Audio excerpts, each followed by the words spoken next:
እጄን ለፖሊስ ለመስጠት ወስኛለሁ። አዎ እኔ ወንጀለኛና ነፍሰ ገዳይ ነኝ። እኔ ለሰራሁት ኃጢአት ዋጋዬን አገኛለሁ። ማረፊያ ያጣች የአልማዝ ነፍስ በሰላም ታርፋለች። እንዴት ግን አልማዝ ቤተሰቦች እስካሁን ዝም አሉ? ማለት አልገባኝም። እስኪ አስቢው፣ ልጄን ላምጣ ብላ የወጣች ሴትዮ ድንገት ስትቀር ከዛ ቤተሰቦቿ ምንም ሳይሉ ሲቀሩ ስሜት ይሰጣል። የሆነ ችግርም አለ። ብሌኔ ጭንቅላትሽ ላይ ምን እንደመጣ አላውቅም። እኔ ግን አይምሮዬ ሊፈነዳ ነው። ቆይ ባይሉ ለምንድን ነው የሚያስፈራራሽ? ለምንድን ነው ብሩን የፈለገው? መጀመሪያ ላሰበበት ነገር ከሆነ እንዴት ይመርጣል? አስቢው እስኪ፣ ነገር እኮ ነፍስ ማጥፋት ነው። እንደነገርሽኝ ከሆነ ደግሞ የአልማዝን ሬሳ ይዞት የወጣው እሱ ነው እና ለፖሊስ ቢናገርም እኮ እሱም ተጠያቂ ነው። ነው ብለሽ ነው ብሌንዬ? እኔ እንጃ። እኔ በጭንቀት ሊፈነዳልሽ ነው። አሁን ብቻ መሰለሽ ብሌንዬ? ከዚህ በፊትም አልማዝ፣ አቶ ባህል እየፈለገኝ እንደሆነ ሰማሁ። አልማዝ አንቺ እኮ ከቦች ቆይሽ። እህቴ እኮ ከወራት በፊት እኮ ነው የገደለች።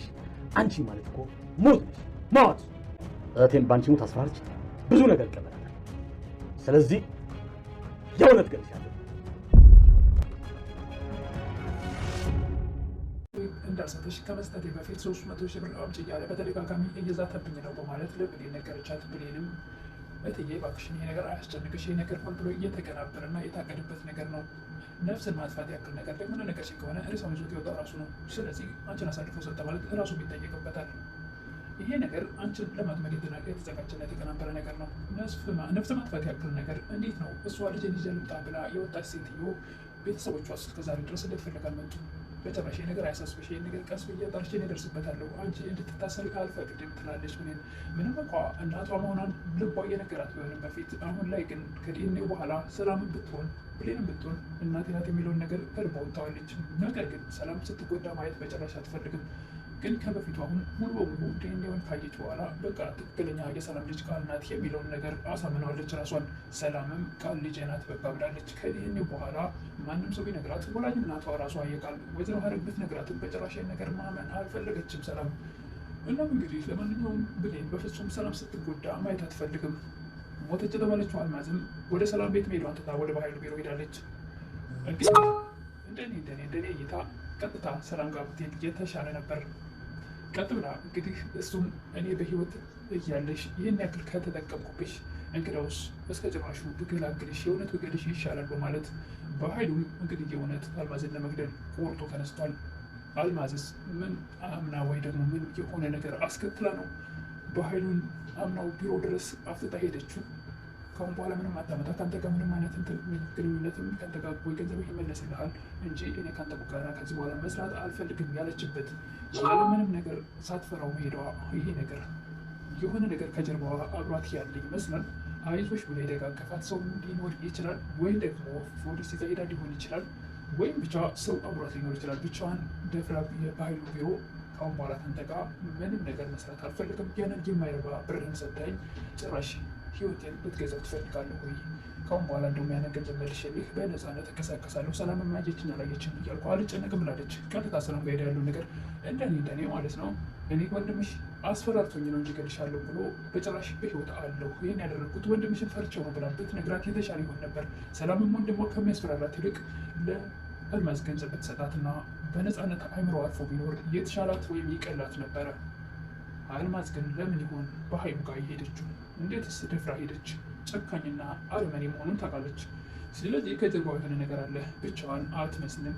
ለማንኛውም የባለፈው ክፍል ቃል ተዝለፍልፋ ወርቃ ወይዘሮ ሀረግ እናቷ ወላጅ እናቷ ልጅ ምን ሆንሽብኝ ምን አገኘብኝ እያለች ስታለቀቅስና ለመንቀሳቀስ እየሞከረች እያለ ነበረ ቪዲዮ ያለቀው። ቀጣዩ ክፍል ሰላም እንግዲህ ድምፅ ስትሰማ ወይዘሮ ሀረግ አይደለች እንደምን ሆና ነው ብላ በመውጣቱ ስታይ እንግዲህ ልጅን አንቺ ነሽ እንደዚህ ያደረግሻት በማለት ወይዘሮ ሀረግን ጉሮሮዋን አንቃለች። ሰላም እንግዲህ ትክክለኛ ልጇ እንደሆነች ነው የምታምነው። ወይዘሮ ሀረግ እንኳን አምጣ የወለደቻት ብትነግራትም ሰላም በጭራሽ ልትሰማ አልወደደችም፣ ፈቃደኛም አልሆነችም። ልጅ ናት የሚለውን ነገር አሳምነዋለች። በእርግጥም ትክክል ናት። ዲኤንኤውን ከዚህ በላይ ምን ማድረግ ትችላለች? ትክክለኛው እንግዲህ ልጅ ናት ሊያስብላት የቻለው የዲኤንኤው ውጤት ስለሆነ ሰላም አሁን ማንንም ሰው መስማት አትፈልግም። መጀመሪያ ቃልም አሳምናታለች። ሴትዮዋ አሳዳጊ ናት፣ ደግሞ ልጇ ነበር የሚመስላት። ወላጅ እናቴ መስላ የታየችሽ እሷ ልጇ ስለሞተችባት በዛ ቦታ እኔም ልጇ መስልያ ነው የምታያት። ስለዚህ ያ ነገር ነው ልጄ ወልጃታለሁ ብላ የምትነግርሽ ፈጽሞ እንዳሰማያት ስላለቻት ያ ነገር እንግዲህ የእውነት ነው ብላ አምና ተቀብላለች ሰላም። ቃልም ራሷን ከሳተችበት ስትነቃ እናት ወይዘሮ ሐረግ ልጄ የጮኩብሽ እኮ እኔ እንድትስተካከይ ብዬ ነው እንጂ መጥፎ ነገር አስቤ አይደለም፣ ከልቤ እወድሻለሁ ልጄ። ቃልም በትክክል ሰላምን ሳትፈራና ሳታፍር እናቴ እኔም እወድሻለሁ ብላለች። ነገር ግን ያው አሳዳጊ በሚል ነው አሁንም ያለው። ብሌንና ዳግም የቀለበት ስነስርዓቱን ከእናቱና ከጓደኛው ጋር አድርገው ከተደሰቱ ከተጨረሰ በኋላ ወደ ሰላም መሄድ አለብኝ ብላ መንገድ ጉዞ ከጀመሩ ዳግም እባክህን አንተ እኮ መመታትን ሰምታ ተደናግጣ ነበር፣ ገብታ ቤት ሰላም በላት ትላለች ብሌን።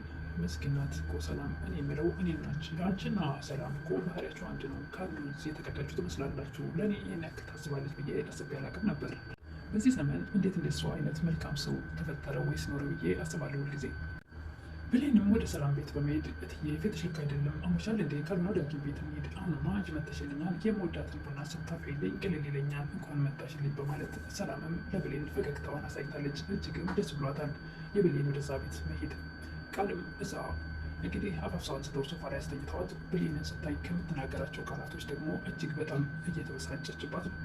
በቡና ከለቀቀሽማ እኔ ቆንጆ ቡና ሆኖ በፍጥነት አፈላልሻለሁ እትዬ፣ እኔ አንቺ ስትታመሚ ማየት አልፈልግም፣ በጣም ይጨንቀኛል፣ ቤቱ ሁላ ሊበላ የሚደርሰው በማለት ብሌን ቃል ስትናገር፣ ይች እንግዲህ አስመሳይ ህይወት እንግዲህ ለማስመሰል ለመወደድ ትጠራለች የሚለው ቃሏ የቃል ያበሳጫል በእውነቱ። እናቷ መሆኗን እያወቀች እንዲህ አይነት ቃላት ልወደድ ብላ የሚለው ቃላት ልወደድ ብላ የምታደርገውና ወይ ደግሞ ገንዘብ ፈልጋ ያለች እሷ ናት እዛ ቤት። እሷማ የእናቷ ቤትና እናቷን የፈለገ ነገር ብታደርግላት ምንድን ነው ችግሩ? የቃል ነገር ግን እጅግ በጣም ያበሳጫል። ሁልጊዜም ተንኮለኛና ሁልጊዜም ክፉ ነገር ነው የምታስበው። ሰላምም የኔ ልጅ እዚህ ቤት ካቸው ማንም ለእኔ መልካም ነገር አያስብልኝ፣ አንቺ ብቻ ነሽ የምትጨነቅልኝ በማለት ለብሌን ፈገግታዋን እያሳየች ትገኛለች። ቃልም እጅግ በጣም ጨክን እያለች ትገኛለች። ቃልም በብስጭት እጇ ላይ ቀለበቱን እያየች እጅግ በጣም አስቀያሚ ቃላቶች ትናገራት ነበር። ብሌንም ምን ሆነሽ ነው? ቅድም ደህና ነበርሽ እንዴ ስትላት በጣም ተበሳጭታለች። እና አስመሳይ ለእኔ እያሰብሻት ሲል እንዴ ሁሉም ሰው እንዳስመስል እንዲሁ ልጅ ታስመስያለሽ የሚል ቃላቶች በተደጋጋሚ ትናገር ነበር። እንደ ገባሽ ሰላምን ከምትጠይቂ እኔ መጠይቅኝ ነበር እንዴ? እንዴት ሁኝ እንደሆነ እያየሽ ነው አይደለ እንዴ? ደግሞ ምን እንደተፈጠረ እንደማያውቁ ነሽ። ለማስመሰል እዚህ ምን ሆነሽ ነው ትኛለሽ? እንዲመተሽ ምን እንደተፈጠረ ጠንቅቀሽ ታውቂዋለሽ። አንቺና አሳዳጊ እናትሽ እኔ እዛ ከጥቂት ደቂቃዎች በፊት ስታንቋሽሹኝ እንደነበር ረሳሽው እንዴ? ደግሞ እንኳን ደስ አላችሁ። በእናንተ ብስጭት እንደዚህ በቀውላችሁ እንደዚህ ወንኩላችሁ ተዘዋብሬ ወደኩላችሁ። ቃል እጅግ በጣም የምትገርም ፍጡር ናት። አንቺ የኔ የሆነውን ሁሉ በሙሉ ትቀምኛለሽ። የኔ የሆነ ሁሉ ነገር ሁሉ ያምርሻል። የእሷ የሆነውን ሁሉ የቀማቻት እሷ ናት ወይስ ብሌን ወይስ ቃል ቀሚዋ?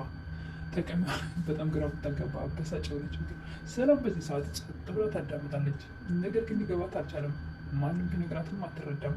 መቼ እንደምትረዳውና መቼ የቃል አስመሳይነት ወይም ደግሞ ልትወዳት ገንዘቧ ፈልጋ እንደገባች እዛ ቤት መቼ ይሆን ሰላም የምትረዳው? ጭራሽ ደግሞ ራሷ አስመሳይዋ እንደገና ብሌንን የኔ የሆነ ሁሉ ያምርሻል ትላታለች። የእሷ የሆነውን እናቷንም ቤቷንም ረብታዋንም ወስዳ እሷን የቤት ሰራተኛ ሆና እዛ ጋር እሷ ደግሞ የቤት ልጅ ሆና እዛ የምትሞላቀቀዋ ራሷ እናቱ ወይስ ብሌን? የሚገርም ነገር ነው። አሁን ደግሞ እናቴን ለመንጠቅ እየሞከርሽ ነው። ከሰላም ጋር ያላትን ቅርርብ በፈገግታ ስለተቀበለቻት በጭራሽ ነገር አትፈልገውም። ቃል የተቀማችው እናቷን ብሌን ወይስ ቃል? የምትገርም ዜጋ። ምን ሆነሻል ቃል ትላለች ሰላም ሰምታ ነገሮች ማቆሚያ ሲያጣ።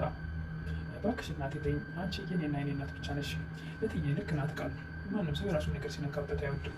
ብሌን ሁልጊዜም ነገሮችን ማረጋጋትና ነገሮችን በማስተዋል ስለምትሄድ ብሌንም ይቅርታ ቃል ብላ ከቤት ወጣ በረንዳ ላይ ቁጭ ትላለች። ሰላም ወዲያው ተከትላት ትወጣለች። ቀለበቷን እያየች ነበርና ማን ነው ያደረገልሽ? ቀለበት ያምራል። ቃል ለምን እንደዚህ እንደሆነች ገባኝ። ዳጊን አደረገልሽ? የእውነት እትዬ ቃልን ለመጉዳት ብዬ ምንም ነገር ያደረጉት ነገር የለም። አይዞሽ የኔ ልጅ ቀና በይ፣ አትፍሪ፣ አትደንግጭ፣ ወይም ደግሞ አንገትሽን አትርፊ።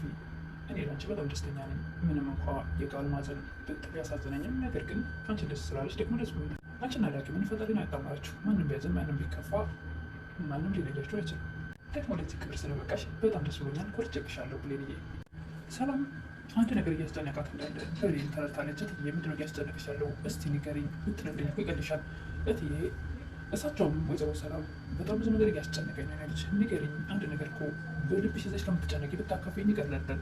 ምናልባት ጠቃሚ ምክር ልሰጥሽ እችላለሁ፣ ነገር ግን አዳምጥሻለሁ። ከምንም በላይ የአንድን ሰው ችግር ማዳመጥ እኮ ትልቅ ነገር ነው። እንግዲያውስ ብቻዬን ከምብሰለሰል ይሻለኛል። እጄን ለፖሊስ ለመስጠት ወስኛለሁ።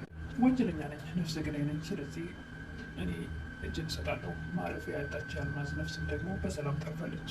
ብሌንም በጭራሽ አንቺ ስትታሰሪ ማየት አልፈልግም፣ መቼም አትታሰርም። ይሄ ነገር ሆን ብሎ የታቀደበትና አንቺን ለማጥመድ ገንዘብሽን ለመውሰድ የተቀናበረ ነገር ነው የሚመስለኝ። በጭራሽ ይሄ ነገር በፍጹም የሰው ነፍስን ያክል ነገር እስከ ዛሬ እንደታፍኖ ይቀራል። ቤተሰቦቿ እንዴት ልጃችን ጌት ሂዳ ቀረች ብለው አልመጡም? እንዴት ማንም ሰው አልመጣም ፍለጋ? ስለዚህ ሆን ብሎ አንቺን ለማጥመድ የተቀናጀ ነገር ነው በማለት ብሌን ሰላምን ለማረጋጋት እየሞከረች ነው። ሞተች ብላ የምትጨነቅላት አልማዝም በኃይሉ ቢሮ ሄዳ አቶ በኃይሉ እየፈለግከኝ እንደሆነ ሰማሁ እኮ። አሁን ብቻ መስሎች ነው ልጅ። ከዚህ በፊት እኮ 300 ሺህ ብር ካላመጣሽ ብሎ ሲዝትብኝ ነበር፣ አሳልፌ ለፖሊስ ሰጥሻለሁ ብሎ ትላለች ሰላም ለብሌን። እትዬ በኃይሉ ለምንድን ነው እንደዚህ የሚያስፈራራሽ? ስለዚህ ይሄ ሆን ብሎ የተቀናጀ ወጥመድ ነው አንቺን ለማጥመድ። አይገርምሽም? የገዛ ስጋሽ አንቺን በችግርሽ ጊዜ ከጎኑ ነው ማጽናናት ሲገባው ጭራሽ ይዝትብኛል ወንድሜ። ብሌን መቼም አትታሰሪ እያለች ሰላምን እያዝናናች ትገኛለች። ሰላም ደግሞ ለእሱ ብር ከምሰጠው ብታሰሪ ይቀለኛል ትላለች። በጭራሽ አንቺ ስትታሰሪ ዝም እያላይም ነገሮችን የደርስባቸውና አንቺ ነጻ ትወጫለሽ እያለች ትገኛለች ብሌን።